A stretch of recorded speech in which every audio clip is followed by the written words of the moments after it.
deliver. We're prioritising prevention, supporting survivors and strengthening our pursuit of aggressors. Thank you, Mr. Speaker. It is a well-known national scandal that only 3% of rape cases have led to charges against the perpetrator. Locally, Avon and Somerset Police are making big strides towards change. They have tripled charge rates, bringing more cases to the CPS, and have changed their investigative focus from the victim to the perpetrator. I'm immensely proud of this progress and hope that my local area could become part of the ongoing pilot for specialist rape courts. Can the Minister confirm when a decision on the further rollout of specialist rape courts will be made, and will my local Crown Court be considered to be part of the next stages? Evidence is being gathered from our 3 specialist courts, but I should emphasise that every Crown Court tries rape cases and will benefit from the learning.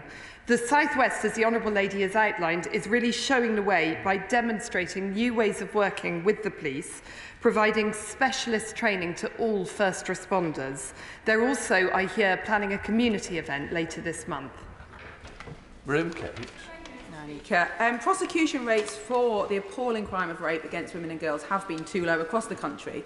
What impact does my right honourable friend believe that Operation Soteria will have on prosecuting cases of rape? I thank the Honourable Lady for her question. She's always a great advocate for vulnerable people. Operation Soteria is focused on delivering cultural transformation in the investigation of rape offences. It looks to ensure that the victim is really well supported and the case thoroughly investigated. I was glad to see joint working between the police and CPS when I visited Leeds last Friday. They're working closely together and crucially with support services such as ISFAs to make sure we really deliver for victims. Mr. Speaker, a most recent revelation in Northern Ireland is that a man was punished with 140 hours of community service after domestically assaulting his wife on 2 different occasions. What steps will the Attorney-General take to ensure that harsher sentences are given to those guilty of inflicting violence on women? We need harsher sentences, Minister. Thank you. I thank the honourable gentleman for raising that important case. Of course, sentencing is a matter for the independent judiciary and, of course, for the Ministry of Justice and the Sentencing Council. But I know that he shares our desire in government to do all we can to make sure that the victims of violence against women and girls get justice. Sir Oliver Hill. Will the Attorney agree with me that the Crown Prosecution Service are very dependent on the quality of the investigation from the outset? And can I therefore welcome this joint working, which is something that had been hoped for over many years and seems to be delivering results? And I don't know if she'd anything she can say about the rollout of this to the country as a whole. I thank my learned friend for his question. I know that this is something that he has personally been working on for many years. It is true to say, I think, that joint working is the answer. And in Leeds on Friday, I was able to see a police gatekeeper, he's called, but I think a better word would be interpreter, who was able to work between the lawyers and the victim and witnesses and really ensure that the case was investigated properly right from the beginning and that disclosure was managed in a sensible way. Question number 2, Mr. Speaker. Mr. Speaker, all victims of crime deserve the right support, and the CPS has published the findings of independent research and is implementing changes based on this to deliver what victims need. And there is new and innovative victim communication for half of CPS areas. Thank you, Mr. Speaker. Justice delayed is justice denied. But as of September 2022, there were more than 17,300 Crown Court cases that have been outstanding for a year or more, and nearly 5,000 outstanding for over 2 years. What does the Attorney-General have to say to the victims of those crimes whose lives have been put on hold for years while waiting for their cases to be brought to justice? And to those who cannot cope with any more delay, even if that means allowing their cases to collapse? Mr Speaker, the honourable gentleman raises an important point, and the Attorney-General and I are working very closely with the Ministry of Justice. Of course, in terms of the CPS and the time that takes for cases to be heard, there have been good progress in that regard. And the most recent figures show that 171 days on average that the CPS has, and I'm determined to see that improve and increase. Nick Drummond. Thank you very much, Mr Speaker. Victims of crime have already been through distressing circumstances. So can my honourable friend tell me what the CPS is doing to inform and support people to navigate the criminal justice system? Thank you, Mr Speaker, and I'm grateful to my honourable friend for her interest in this important area. And the CPS has launched a new online guide for victims which ensures that they have access to the necessary information. As my honourable friend hinted at, she is right. Accessible information is the key to supporting victims and ensure that they can navigate the criminal justice system. Turner. The Attorney will be aware that victims of crime are being badly let down, waiting months and years for their cases to come to court. But the problem is being exacerbated by the fact that there's now a disparity between criminal defence barristers' pay and prosecution barristers. What does the Attorney intend to do to right that wrong and put victims first? Mr Speaker, the honourable gentleman is right to say that we should be putting victims first, and indeed we are doing so. On the specific question that he raises, the Treasury has agreed to consider the CPS funding position following the publication of the Criminal Legal Aid Independent Review, which is a report that he will know about. Discussions regarding fees and funding are ongoing, but I fully support him in putting victims first and ensuring that these cases are brought on as quickly as possible. Gillis. Thank you very much, Mr Speaker. Can I put on the record my thanks to the Solicitor General for his compassion and care when dealing with the very tragic case of Charlotte Skye, who lost her life along Endon Road in Norton Green. He will know that Claire, and Charlotte's mother, has felt failed because ultimately it took over a year to get simple answers from a blood test as to whether, in this case, someone had been drinking and on drugs. What engagement has the Solicitor General had with the DFT about their review to speed up answers for our police officers and, most importantly, speed up answers for victims of this horrific crime? Thank you, Mr Speaker, and may I pay tribute to my honourable friend who has diligently and vigorously pursued his constituent's case. I well remember the adjournment debate that he brought to this House and the important points that he raised concerning the unduly lenient sentence scheme. In terms of working closely across government, that is something that I am determined to do, and I know my honourable friend will pursue and continue with his campaign. Number 3, Mr Speaker. I would like to thank the House of Lords Committee for their thoughtful and detailed report, which highlights the complexity of this historic office. It's an honour to serve to make law and politics work together at the heart of government. Mr Speaker, the Constitution Committee rightly says that we need law officers, and I quote, with the independence of mind, autonomy and strength of character to deliver impartial legal advice to the government, even where it's unwelcome. I'm sure the Attorney-General agrees with that. But can she give a single example of where her predecessor met that standard in the advice that she gave to the government? I thank the honourable gentleman for his question, but he knows, and we all know, I think, that the Attorney-General's Convention means that I don't comment specifically on the advice that has been given by any holder of this office, or even on whether or not advice was given.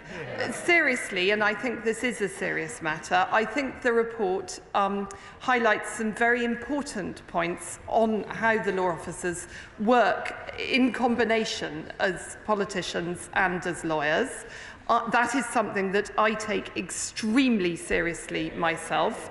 I know that I have duties to the court as well as duties to my constituent and to the government. And I think it's very important that we treat this with the seriousness it deserves. Chair of the Select Committee, Sir Robert Neal. Thank you, Mr Speaker. And I think the Attorney has just demonstrated that she and the Solicitor are well up to the task. Might I just say that in welcoming the report, as she also does, would she also recognise that in stressing the importance of the attorney as the person who speaks truth to power to government, it's important to recognise also that the attorney must therefore, and the law officers must also be consulted in timely fashion and appropriately and fully on any controversial matters which may have a legal aspect, and that government and fellow ministers should then listen and act accordingly consistently. I thank the honourable gentleman, very learned gentleman, on whose committee I was extremely proud to sit for many years, for his question, which I think was more of a statement, Mr. Speaker. And I think it's important to note that the government's commitment to the rule of law is absolute, and I will do my very best to uphold that. Secretary-General Emily Thornburn. Thank you very much. Thank you, Mr. Speaker. And may I join the Attorney by thanking the Constitution Committee for this excellent report, which I have to say is a damning indictment of the former Attorney General, but also a helpful warning for current and future holders of the post. Can I ask the Attorney-General about one specific point in relation to the report, though? Does she agree that it would be helpful to provide greater clarity within the ministerial code on the duties of law officers, particularly when it comes to upholding the rule of law within government and providing impartial legal advice, regardless of political considerations, both areas that the former Attorney-General fell so drastically short on? I have looked often at the ministerial code, and I think the section that deals with legal advice is sufficient. I notice, to go back to the previous question, that it is suggested that the advice sought should be timely, but of course all lawyers who are present in this chamber knows that that is not always the way with clients, and we do our best to accommodate them. On some things, however, we can clearly be less accommodating, however, and the rule of law is an absolute thread which runs through the legal advice that is provided by the holders of this office. Emily Thornburn. Thank the Attorney-General for that answer. Can I ask about one specific area of the ministerial code that might benefit from particular clarity? And that's Section 7, which requires ministers to inform law officers if they risk becoming involved in legal proceedings in a personal capacity, including when they are potential defendants or in relation to potential defamation cases, and preferably before they have instructed their own solicitors. On that basis, I ask the Attorney-General to clarify 2 points of fact. Are ministers currently obliged to inform law officers, either if their solicitors are sending letters to journalists threatening to sue them for libel, or if they are under investigation by HMRC over the non-payment of taxes? I'm not going to comment on specific cases, and the Honourable Lady will understand why that is the case. I think the ministerial code allows for a certain level of wriggle room on that particular area. It is clear that when proceedings are already commenced, that it is essential to ask the law officer's opinion on those proceedings, but I think she and I both know that it is not always clear at the beginning of a series of letters which may or may not lead to proceedings when that moment should be. I would always caution, as I'm sure she would, that it would be good to involve the law officers at an early stage of proceedings, but I can't comment on specific cases and whether or not that was done. Robert Court.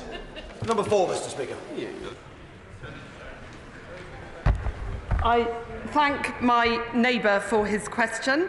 This government firmly believes in international accountability. Ukraine's judiciary should be congratulated for prosecuting war crimes right now, in real time, during a very brutal conflict.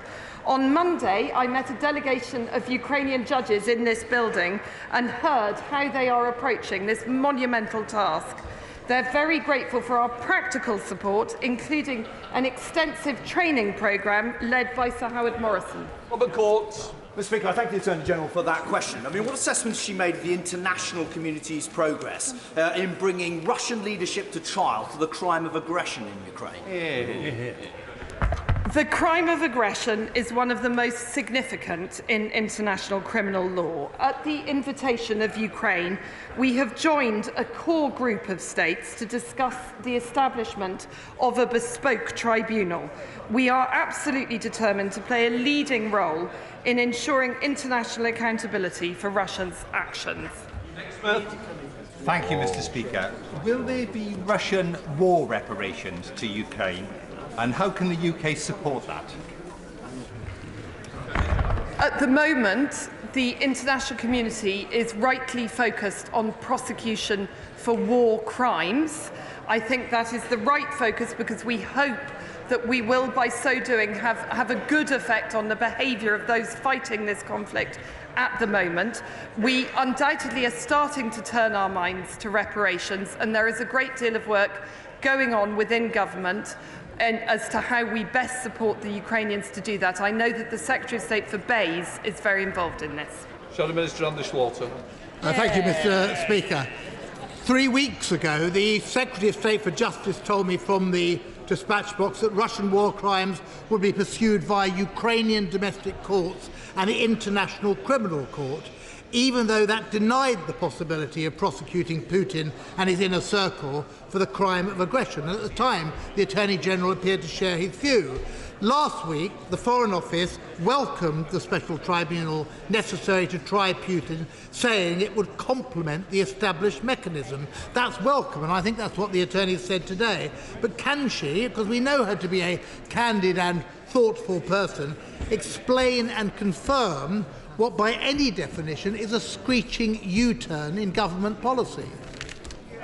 Mr. Speaker, I'm afraid I really would not describe this as a screeching U-turn. This is no, not at all. This is a development of a very, very difficult area of international law. I would just listen to me for a moment. This is a very delicate area of international law. This is a live and brutal conflict. We are all agreed on that. It is right that most of the prosecutions take place in Ukraine with real-time evidence, with witnesses present, and those prosecutions are going well, and I think we all support the Ukrainian judiciary in doing that. I hope very much that there will be an international moment of accountability following this war. I suspect that many courts will need to be involved, both the ICC and any special tribunal. We now come to SNP spokesperson Angela Crawley. Thank you, Mr. Speaker. It is 1 year today since the beginning of Russia's illegal invasion of Ukraine, and an estimated 7,000 civilian lives have been lost during this time. One of the most barbaric atrocities recorded of civilians since the Second World War. Given the UK will host a major international meeting on war crimes in March, what further support would you give on information sharing, testimonial gatherings, and ensuring legal expertise will be fully utilised to hold Russian war criminals to account? I thank the Honourable Lady for his question. It's fortuitous that the Lord Chancellor has just entered the chamber because he is hosting an important conference with the Dutch in March to discuss how further we can help and support the work of the ICC. We further have the work of the Special Tribunal, which I mentioned, and we are providing a great deal of practical help on the ground, training Ukrainian judges and providing funding to help them to find evidence and to prosecute these crimes effectively. Edward Tibbs. Speaker, question 5. With permission, Mr. Speaker, I'd like to group questions 5 and 6 together, and I'd first like to pay tribute to my honourable friend and his work as Solicitor General, and from that work he will know the significant amount of funding in the criminal justice system to help improve the waiting times for victims, and both the Attorney and I have seen that firsthand in our visits to regional CPS areas. Timpson. Thank you, Mr. Speaker. Can I thank the Solicitor for his answer, and further to the point raised by the honourable gentleman for Kingston upon Hull East. In the first 3 quarters of 2022, there have been 235 ineffective Crown Court trials caused by prosecution absence, the highest annual total since 2014, and compared with just 19 in 2019. The recent uplift to defence fees has meant that there's now more money in defending and prosecuting, and consequently the CPS is struggling to find enough prosecutors for trials. So what timescales is my honourable and learned friend working towards in order to try and address this situation? Mr. Speaker, I am grateful to my honourable friend for raising this point. And of course, I recognise the importance of ensuring that all those who work in the criminal justice system, both defence and prosecution, are paid and rewarded appropriately. He will have heard my answer earlier on. It is right that the Treasury has agreed to consider the CPS funding position. Discussions are ongoing, and I know my honourable friend will keep pressing. Thank you, Mr. Speaker. The police are doing an excellent job in Broadland. They've just opened a new response centre at Posset, improving response times and housing some of the many additional officers that this government has provided. The CPS is the next line in the criminal justice journey. The CPS Inspectorate undertook a report on local provision in March 2022. Can my honourable and learned friend provide an update to the House on the performance since that date? Thank you, Mr. Speaker, and I'm very grateful to my honourable friend, and I recognise his expertise and interest in this area as well. The inspection report for the East of England praised the quality of the work done within the area, and the latest data suggests performance continues to be strong. The area is now making all crime charging decisions quicker than it was previously, and he will be pleased to know that in the face of the backlog, the conviction rate for his region, for the CPS, remains reassuringly high at 85%. Elaine Colburn. 7, Mr. Speaker. We're committed to upping the volumes of prosecutions and supporting more victims. That's why we enacted new provisions to increase the time victims have to report domestic abuse offences to ensure that we can bring more offenders to justice. Elaine Colburn. Thank you, Mr. Speaker. Despite being a relatively safe part of London, domestic violence rates in Carshalton and Wallington are bigger than the London average. Now, local charities like the Sutton Women's Centre do a great job in training people to spot the signs, but what assurance can the Attorney General give me that CPS staff also get access to that same training to bring this level of crime down? I'd like to thank the Sutton Women's Centre for the fantastic work that they do, training the community to spot the signs of domestic abuse. All prosecutors in London are now domestic abuse trained, and close working with the police should really continue to increase the rate of prosecutions. Aaron Bell. Mr. Speaker, you may remember that the SFO successfully prosecuted Glencore Energy Limited, and the total amount the company will pay, £280 million, is the highest ever ordered in a corporate criminal conviction in the United Kingdom. We continue to work closely with the SFO to identify any policy changes that could support their ambition. Aaron Bell. Thank you, Mr. Speaker. Can I thank the Solicitor General for his answer? My constituency, Newcastle-under-Lyme, are really concerned to see the government crack down on corporate criminality. So can I ask him to set out what measures the government is considering in the Economic Crime and Corporate Transparency Bill to address corporate crime? I'm grateful to my honourable friend for his question and for his interest. And the government does recognise that the current law does not go far enough, and that's why we've committed to address the need for a new failure to prevent offence through the Economic Crime and Corporate Transparency Bill. And in addition, we're introducing a provision to extend the SFO's pre-investigation powers. Stuart C. MacDonald. Number 9, please, Mr. Speaker.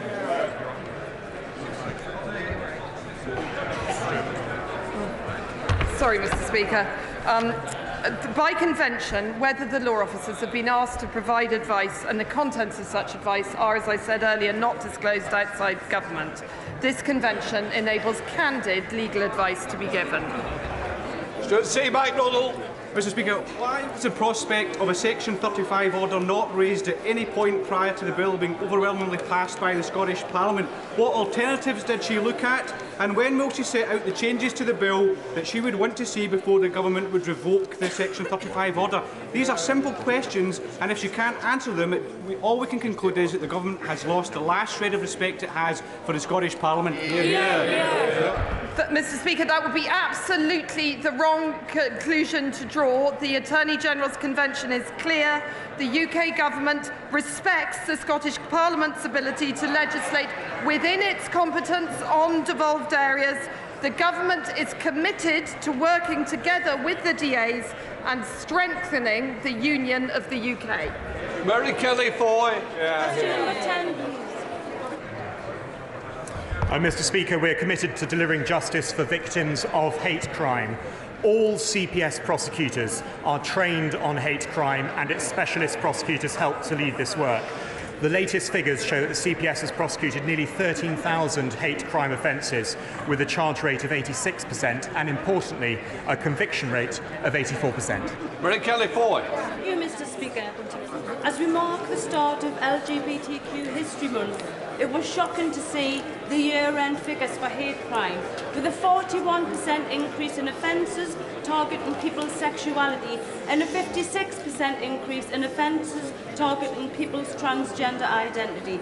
Can the Attorney General tell me what her government is doing to stop the prejudice and fear being stoked against the LGBTQ community, which is leading to this rise in crime?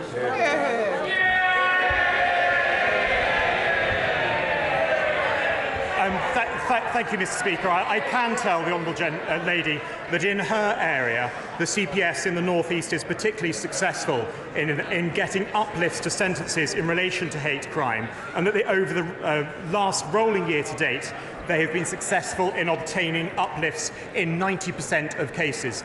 The question that the Honourable Lady raises is an important one, and the CPS is working incredibly hard in that area. Before we come to Prime Minister's questions, I would like to point out that the British Sign Language interpretation of proceedings is available to watch on Parliament Live TV. I start with questions to the Prime Minister. When you're ready, Mr. Davis, we'll start. Kirsty Blackman. Here. Question 1, Mr. Speaker. Prime Minister. Mr. Speaker, I know the whole House will want to join me in sending condolences to the First Minister of Wales on the death of his wife, Claire. I know from the warmth of the tributes made how much she will be missed. Mr. Speaker, this morning I had meetings with ministerial colleagues and others. In addition to my duties in this House, I shall have further such meetings later today. Kirsty Black. Here. As the Prime Minister reaches 100 days in office this week, having pledged a government...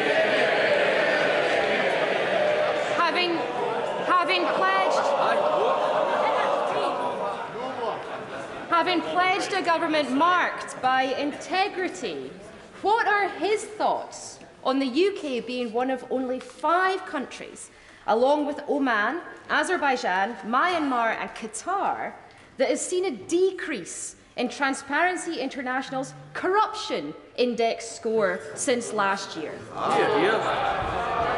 Well, Mr. Speaker, in fact, there's widespread recognition and support for the UK's approach to transparency and indeed tackling corruption. Indeed, the most recent report from the FATF body commended the UK for the steps that it had taken. Sir Robert Neal. Thank you, Mr. Speaker. I refer to my entry in the Register of Interests.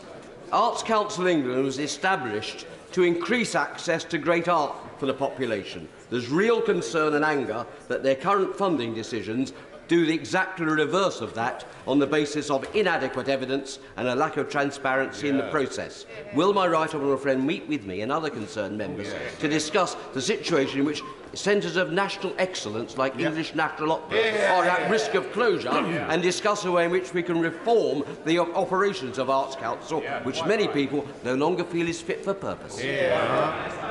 Well, Mr. Speaker, I know that this is an issue that my honourable friend deeply cares about.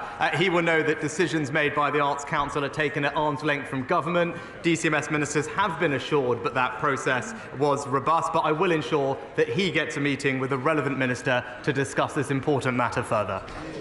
We now come to the Leader of the Opposition, Keir Starmer. Thank you, Mr. Speaker. Can I join the Prime Minister in his words about the First Minister of Wales and the sad loss of his wife? Everybody, I think, knows just how close they were, and I know that he's absolutely devastated by her loss at the weekend.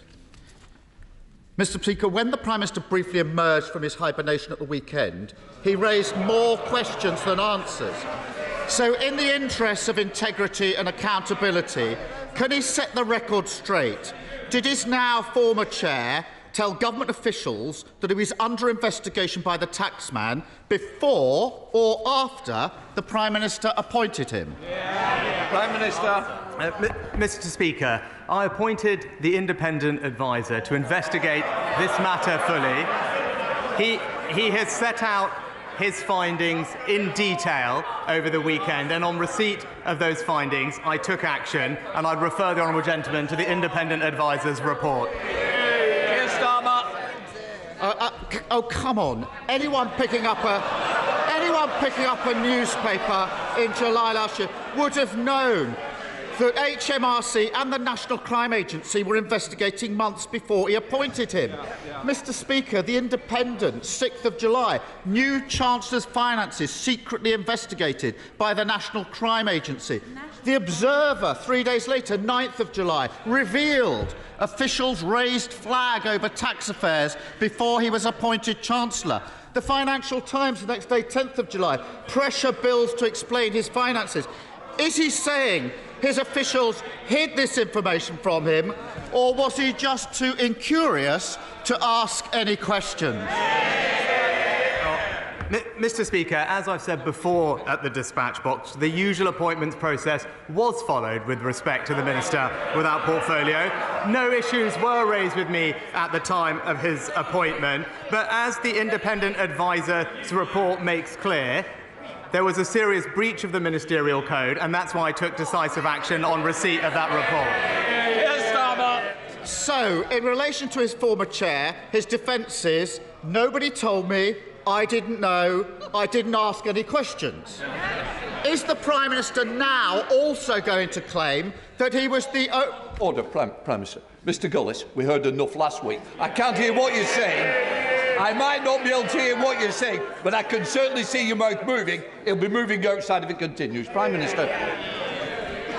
So, for his former chair, nobody told me, I didn't know, I didn't ask any questions. Is the Prime Minister now also going to claim that he's the only person completely unaware of serious allegations of bullying against the Deputy Prime Minister before he appointed him?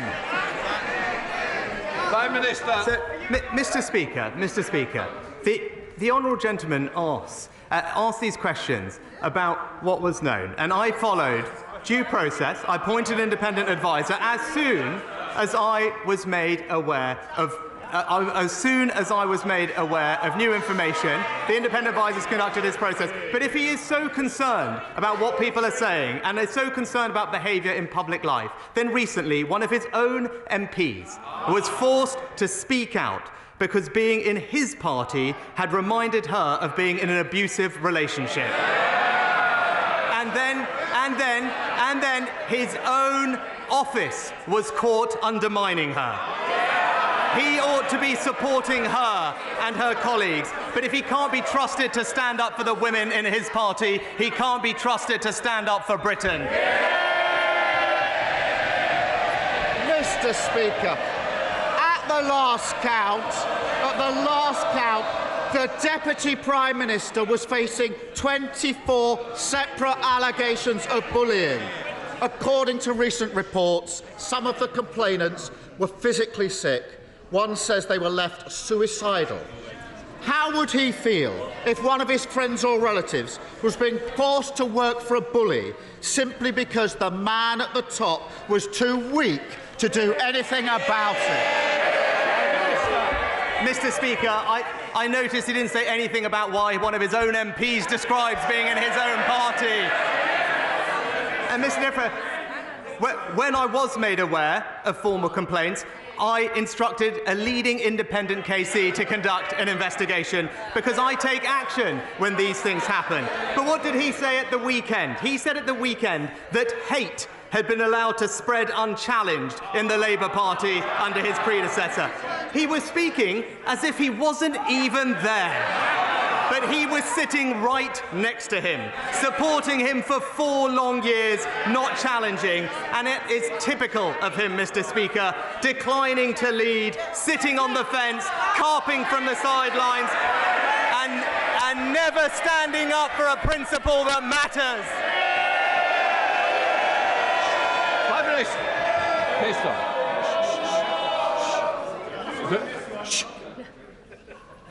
I want to hear both sides, and I'm not going to be interrupted by either side.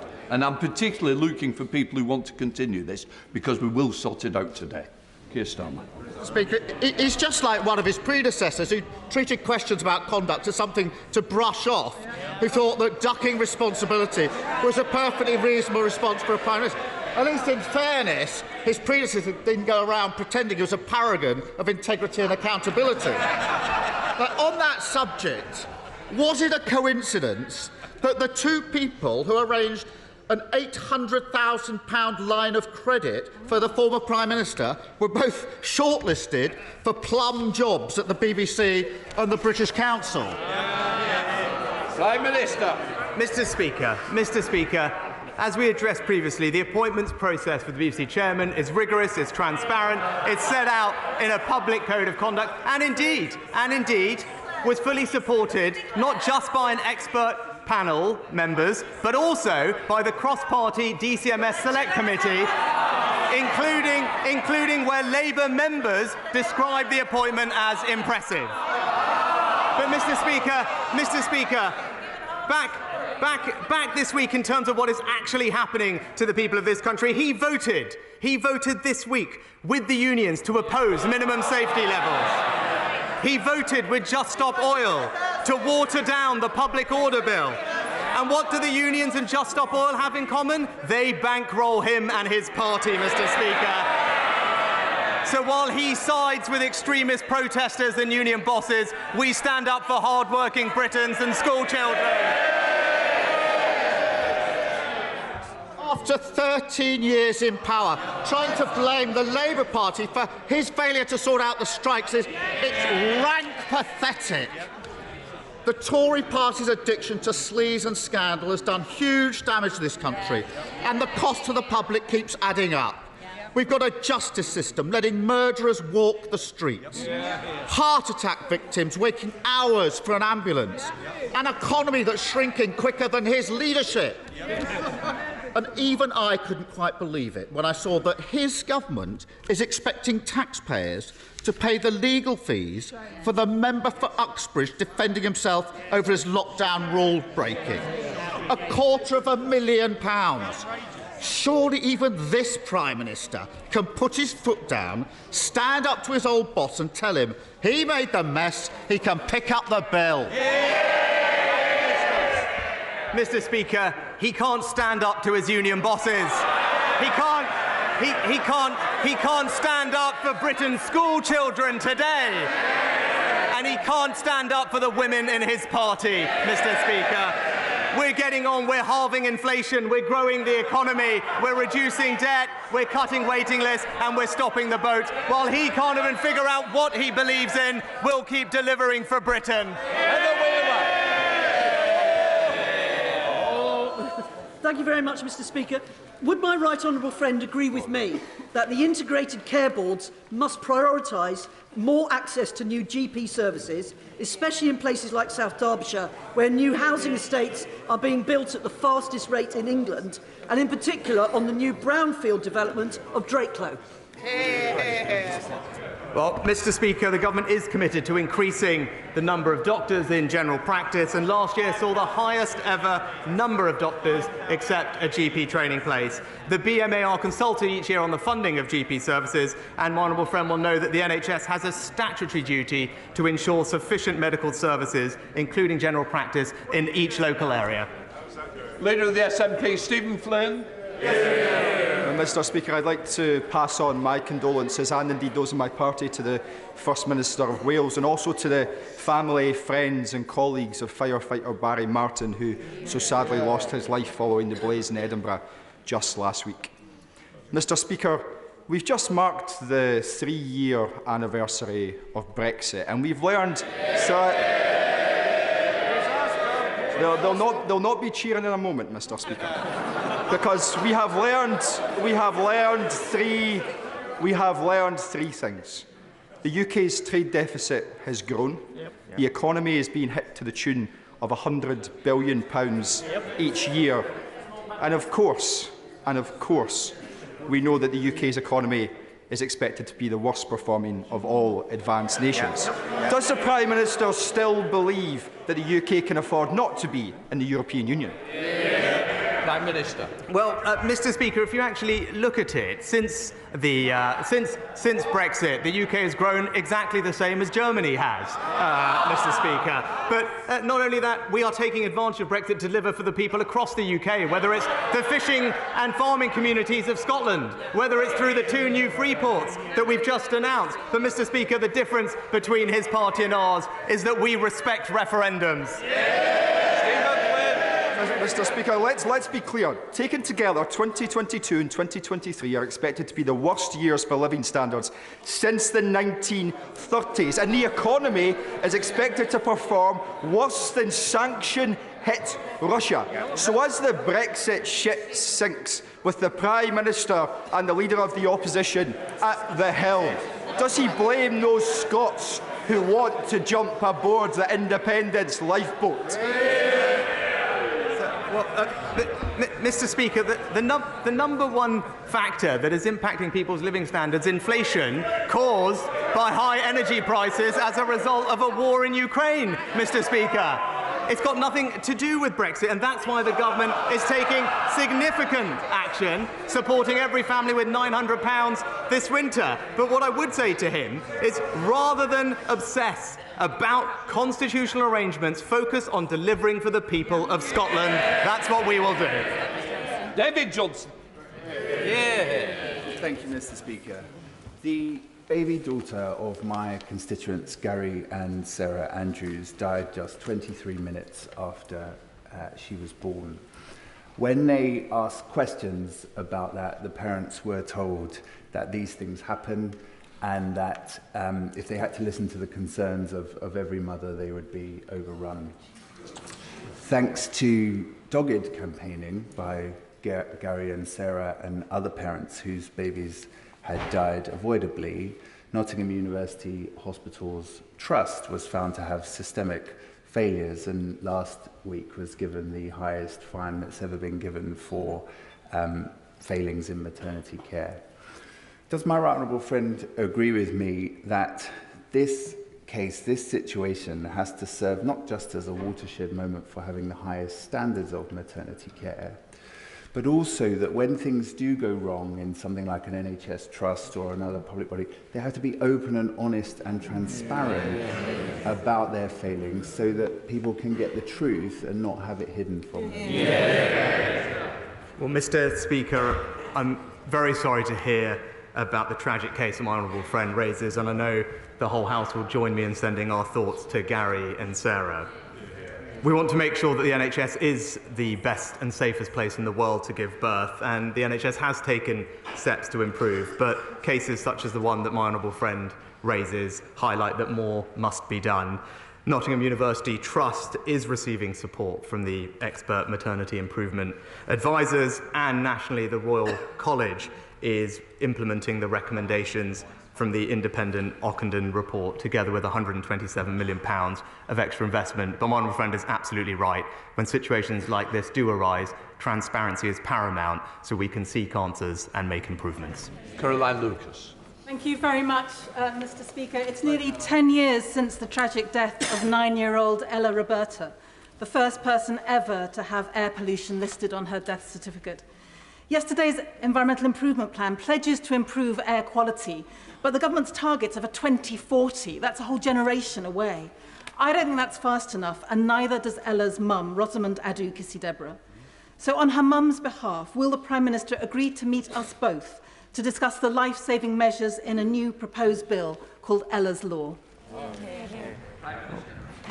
Mr. Speaker, it's obviously very sad to hear the case of Ella, and our thoughts and hearts go out to her family. With regard to the legislation, as my honourable friend the Environment Secretary will be making a statement later today, we are confident that the measures we are putting in place are not only legally binding but also world-leading in tackling air quality. The record over the past 10 years is one where every single air particulate has been reduced, with binding targets to continue reducing them in future, and indeed the Environment Act makes sure that we have the capability, accountability and ambition we need to make all the effective interventions to drive down air pollution.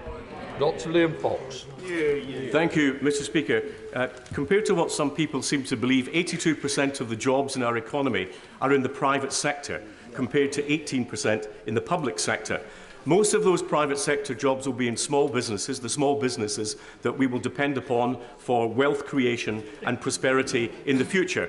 Will my right honourable friend consider bringing in a small business test across government so that every regulation we produce, every bit of legislation we produce will help, not hinder, small businesses? And does he share my ambition that every white van man and woman and every white coat tech worker in this country will regard the Conservative Party as their natural champions? Well, my right honourable friend is absolutely right, and this government is proud to join with him in supporting small businesses. I'm pleased to tell my honourable friend that we do have a small business test to consider whether the impacts of regulatory changes will disproportionately affect small and micro businesses. I will make sure that we are applying that test rigorously, and he'll be pleased to know that many small businesses will benefit from billions of pounds in business rates reductions this coming financial year, as well as our annual investment allowance, which at £1 million is the most generous tax incentive for investment for small businesses anywhere in the world. And McLaughlin. Mr Speaker, this morning, just 2 hours ago, I launched the APPG on prepayment meters. I did so because most people on these meters are on very low incomes, and yet they pay more per unit of energy than the Prime Minister does. They pay higher daily standing charges than the Prime Minister. They're automatically disconnected from their energy supply the second they run out of money. And perversely, right now, record numbers of people are being forced onto them by the energy companies. Can the Prime Minister even begin to imagine how terrifying that moment is when the lights go out and everything shuts down? And will he agree with me, rather than reading out, please, what he's got written in front of him, will he just agree with me that what I've just described is completely unfair? Well, Mr Speaker, the government does recognise the challenges facing those on prepayment meters, and that's why the government is taking action. The Secretary of State has set out 5 very specific points on prepayment meters.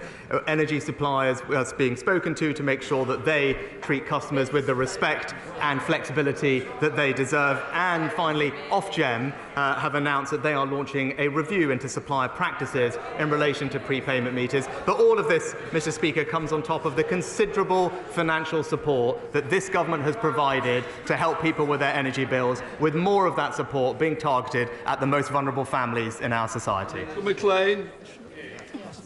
Thank you, Mr Speaker. After 8,000 residents of Redditch signed my petition to bring back chemotherapy to the Alex, the Trust reversed their decision to leave it at Kidderminster. A fantastic win for our town. And I'm grateful to the local acute trust for listening so carefully and changing their mind. So does the Prime Minister agree with me that it's right that the acute trust can change its mind on the provision of maternity and paediatric services so that women can give birth in our wonderful town of Redditch?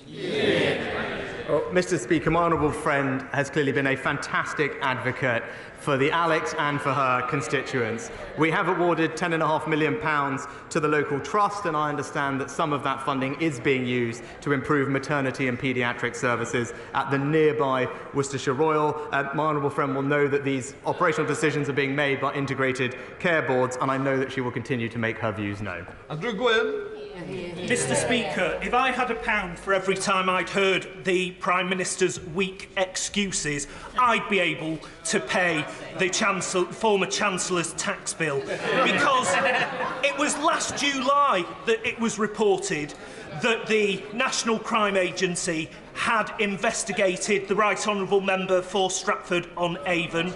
The then Prime Minister knew. The media knew. We all knew. It's inconceivable that the current Prime Minister didn't know. So why did he choose to ignore it? That's right. Mr Speaker, I appointed an independent adviser to fully examine the matter, establish facts and report back. That's the process that the party opposite called for. That's the process that we followed. John Penrose. Mr Speaker, 2 years ago the Prime Minister commissioned me to propose 30 ways to boost growth and make Britain the most competitive country in the world. So far we're underway with about half of them. But some of the most valuable, like reforming ponderous and expensive utilities regulators or building on our international lead in open banking, haven't moved at all. So will he meet with me to discuss how to channel our inner Nigel Lawsons and unblock the arteries of our economy with low-cost, pro-competition, supply-side reforms? Prime Minister. Mr. Speaker, my honourable friend has a long track record in advocating for and implementing policies that increase our competitiveness and reform the supply side of our economy. His report was fantastic, and I look forward to meeting with him to discuss them further and help drive growth in this country. From West. Mr. Speaker, ambulance waiting times are out of control. My constituent contacted me regarding her 93-year-old mother who lay collapsed on the ground at home for 17 hours and then queued for 13 hours to get into the hospital. And yet on Monday, the Prime Minister said he had his fingers crossed that ambulance waiting times would be reduced. Does he really think that's enough? Well, Mr. Speaker, if the honourable lady actually looks, we published on Monday a comprehensive plan to reduce wait times in A&E and with ambulances, backed with more funding and reform of the system, more beds, more ambulances, more staff. And indeed, Mr. Speaker, it was a plan that was warmly welcomed by all of those working in emergency care and the ambulance services. They recognise that this plan will deliver reduced waiting times and improve care across the country, including in Labour-run Wales, where there are some things we can benefit them from. Mr. Speaker, if you grow up in Norfolk and you want to be a dentist, the nearest place you can train is in Birmingham or in London. So it's not really surprising, is it, that in Norfolk we have a dearth of dentists, whether it's NHS or private. We also know that where there is a dental training school, more dentists end up working locally. So will my right honourable friend agree to look again at the benefits of establishing a dental training school alongside the excellent medical school at the University of East Anglia? Well, Mr. Speaker, my honourable friend will know that there are around 400 dentists with NHS activity in Norfolk and Waveney. But he's right, the Centres of Dental Development build on the existing local infrastructure to help retain and recruit dentists. And I would advise him to encourage his local integrated care board to look at proposals for one of those centres in his area. Mary Kelly Ford. Thank you, Mr. Speaker. The Prime Minister once said that he didn't have any working class friends. So we may not be aware that today 500,000 hard-working people are on strike, including in his own constituency. Tory Britain isn't working.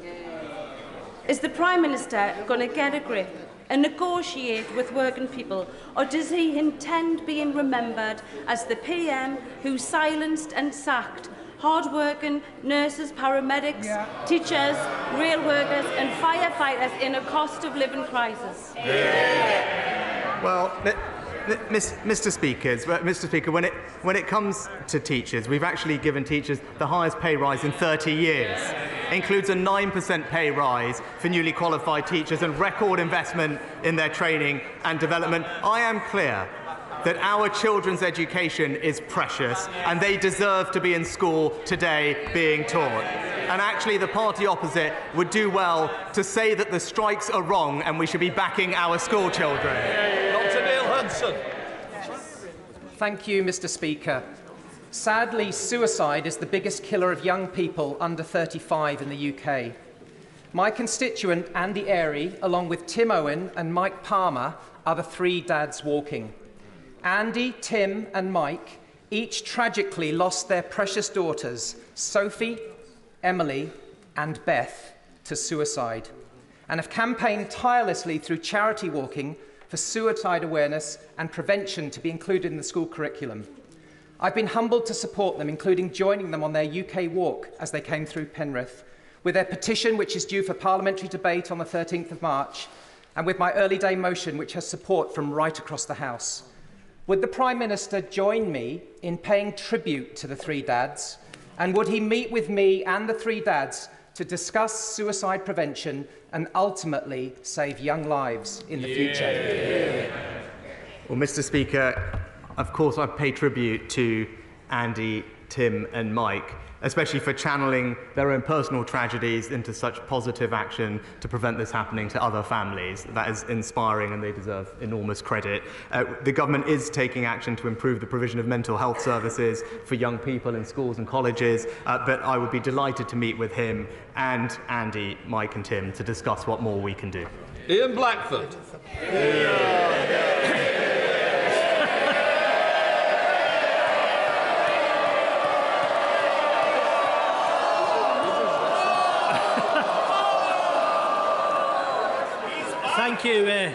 Thank you, Mr. Speaker, and thank you for that welcome. Ordinary people didn't need to hear an IMF forecast to understand that the UK economy is the worst performer amongst the leading nations in the world. They live with it every day. People know their energy bills are through the roof. They know that 750,000 households face defaulting on their mortgages while house prices fall. And they know that food prices are rising at a record rate of 16.7% as of today. The Prime Minister is 100 days in office, his party 13 years in power. In all that time, does the Prime Minister ever reflect that the only thing that the Tory party has been good at is pushing people into poverty? Oh, Mr. Speaker, it is wonderful to hear from the right honourable gentleman, and I'd love to see him in his place. What I would say is that we're continuing to deliver for people across the UK, including and in Scotland. He mentioned poverty. Poverty today lower than when the Conservatives first came into office. Inequality lower than when the Conservatives first came into office. And the number of people in low pay, the lowest on record. Thank you, Mr. Speaker. Today in my constituency there is a great sense of shock and disbelief following last night's horrific dog attack that killed a 4-year-old girl. The police investigation is still going on and it wouldn't be appropriate to speculate on the circumstances. But it would mean a great deal if, on behalf of the House, the Prime Minister could send our condolences to the family and to the community, and to thank the emergency services for dealing with the situation with their customary compassion and professionalism. Prime Minister. Well, I thank my honourable friend and send my condolences, and I'm sure the whole House's condolences, to the girl's family and the community after this horrific incident, and I join him in thanking the emergency services. They have responded rapidly and professionally, and I know that my honourable friend himself will be supporting them and his constituents during this difficult time. Christine Jardine. Thank you very much, Mr. Deputy Speaker. This past weekend...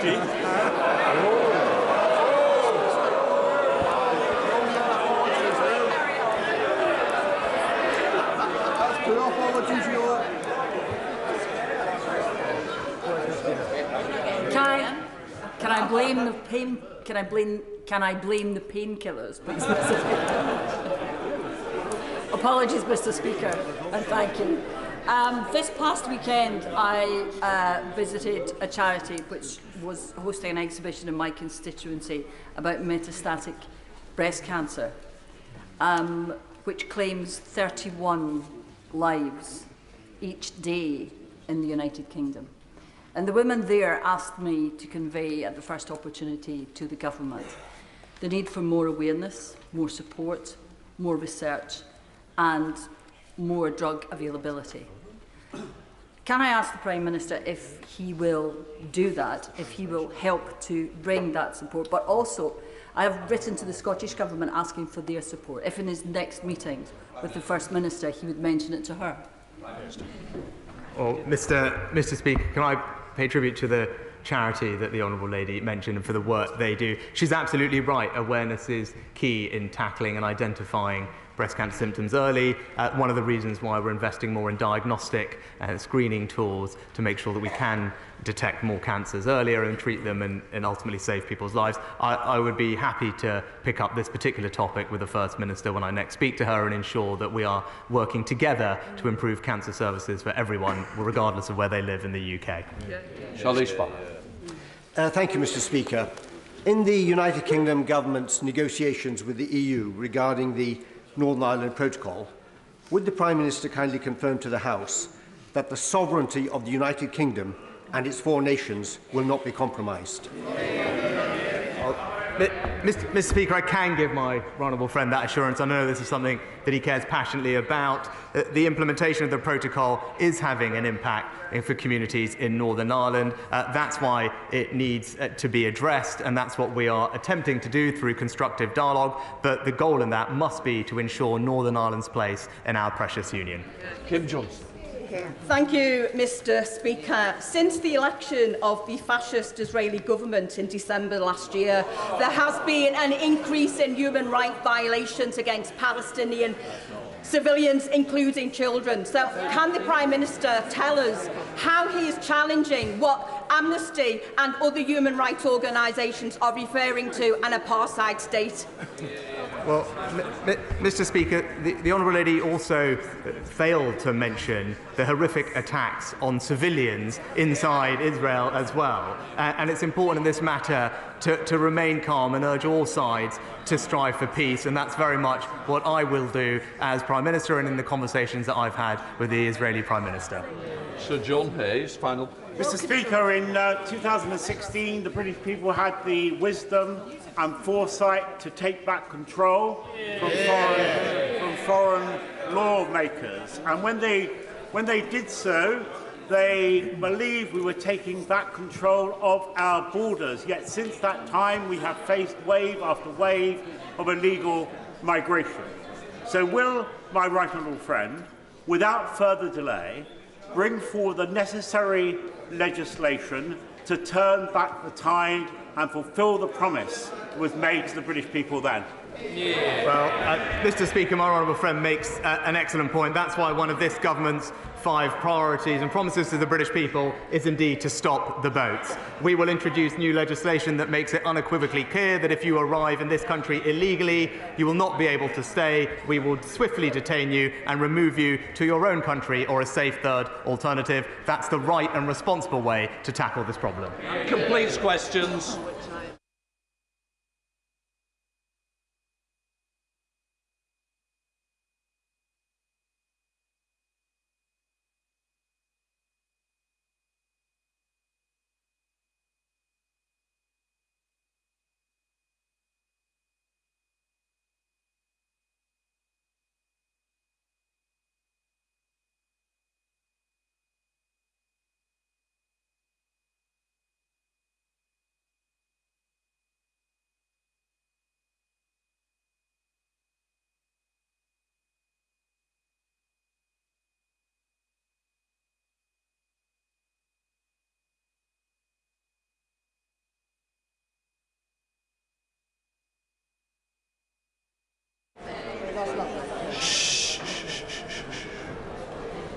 Before we come to the urgent question, I wish to state that while I encourage members not to refer to any ongoing legal proceedings, I am prepared to allow a full discussion of the matter given the importance of the issue.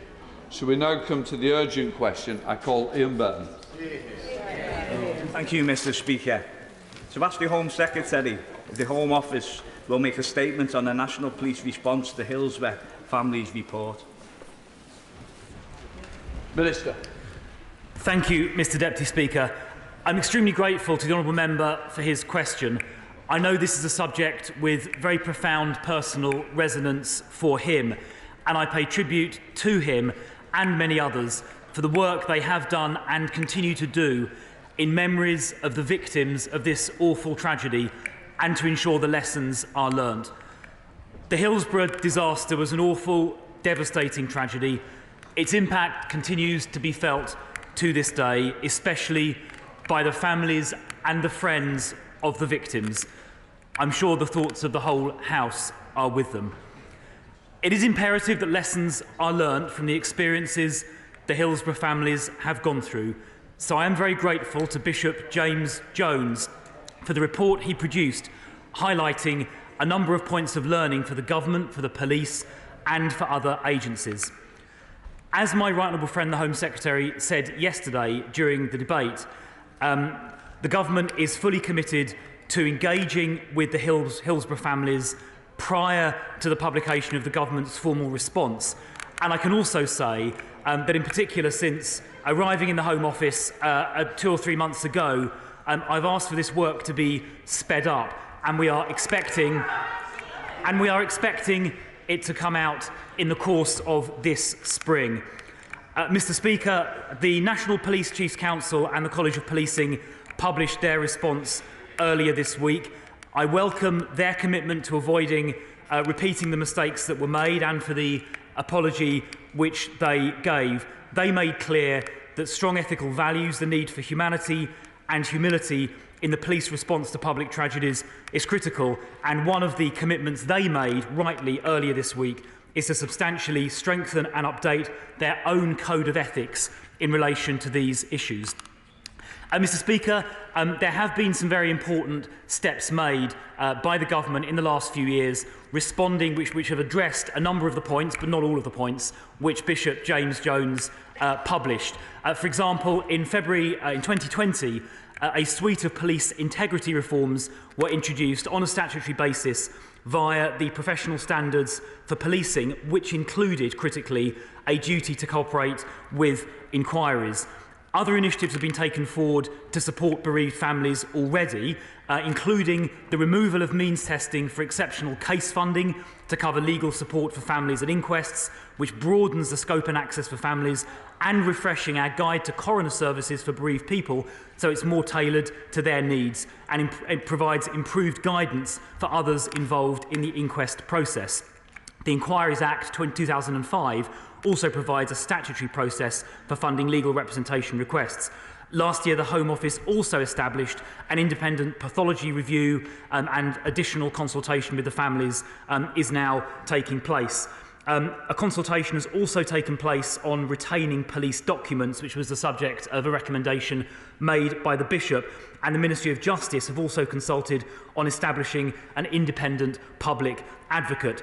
Those steps, I think, are important. They go a long way towards improving the situation, but they don't cover everything, of course, that the Bishop recommended, which is why we will be responding in full. Our intention is to do so this spring, but after, of course, full and deep engagement with the families concerned. Mr. Speaker, the government is committed to making sure these lessons are learned following this awful tragedy, and I, as the newly appointed Police Minister, will do everything I can to work with members across the House, but particularly those members representing the affected communities, to make sure this does now happen quickly.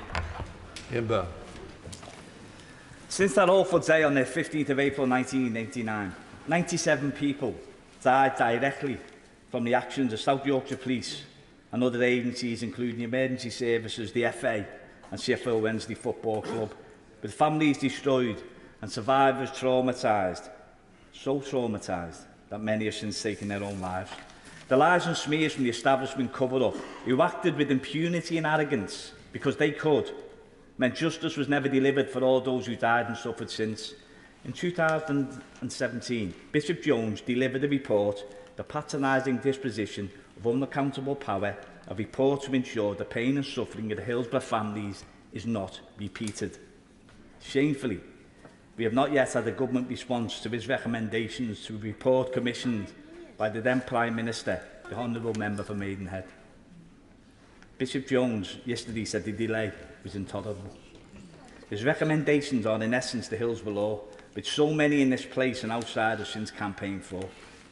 We must always remember these recommendations are to ensure no other community go through the suffering we have endured since 1989.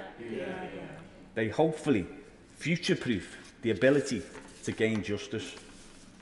Yesterday, we finally had the response to the report from the College of Policing and the National Police Chiefs Council. This was the first apology from the police force for its actions since the disaster 33 years ago. For so many, including myself, it's far too little and far too late.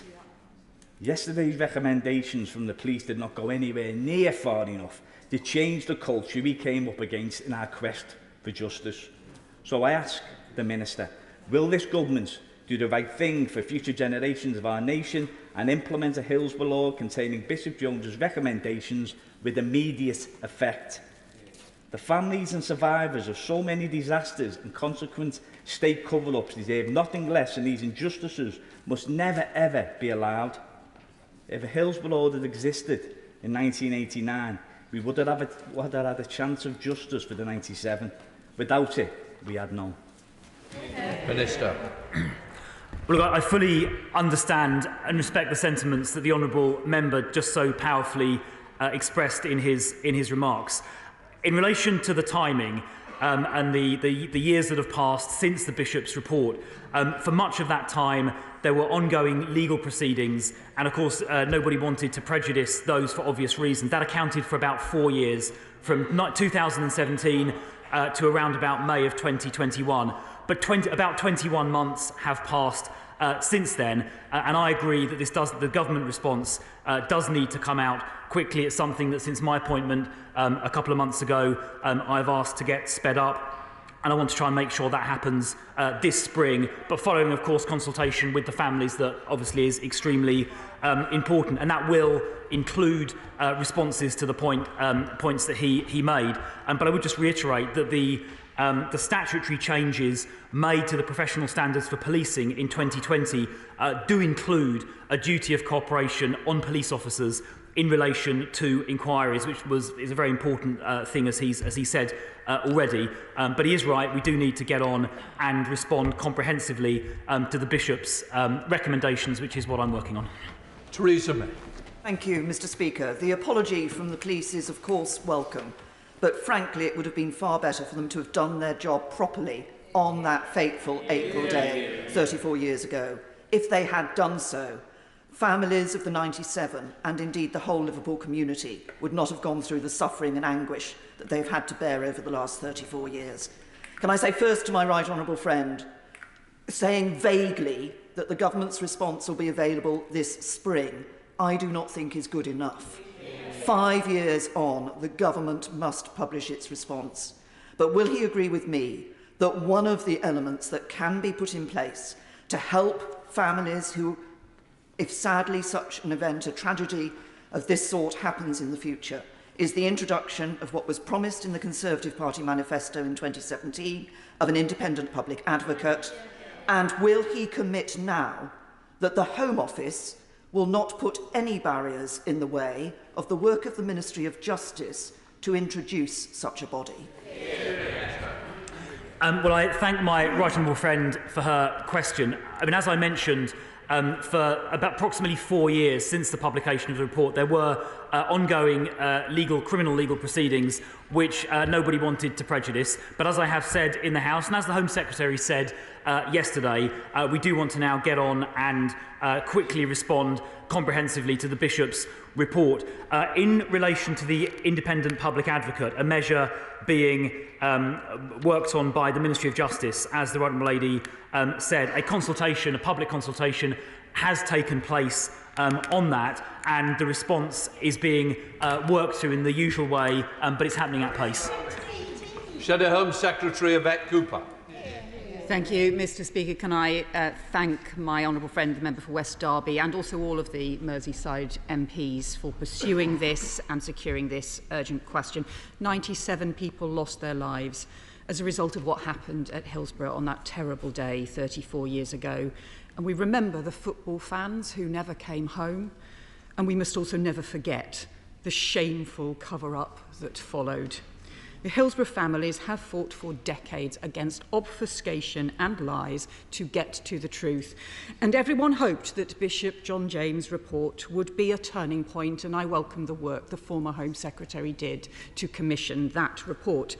But it is 5 years on. The police rightly have said that it was police failures that were the main cause of the tragedy, and police failures have continued to blight the lives of families ever since. But to do so just 5 years on takes too long, and it makes it even more shameful that there is still no government response to what has happened. The Home Secretary yesterday said it was because of active criminal proceedings, but those finished 18 months ago, and the work could have taken place even while those proceedings were ongoing. It's September of 2021. The government announced the response would be published by the end of the year, and we are still waiting. The Home Secretary said yesterday the government was engaging with families, but what engagement has taken place? Has the Home Secretary met with them? Has she met with the bishops? And I have to say, where is she today? Because previous Home Secretaries have shown the respect to the families and to the appalling ways in which they have been wronged by being here to respond. And it is a devastating failure of responsibility and respect to them not to be here to respond.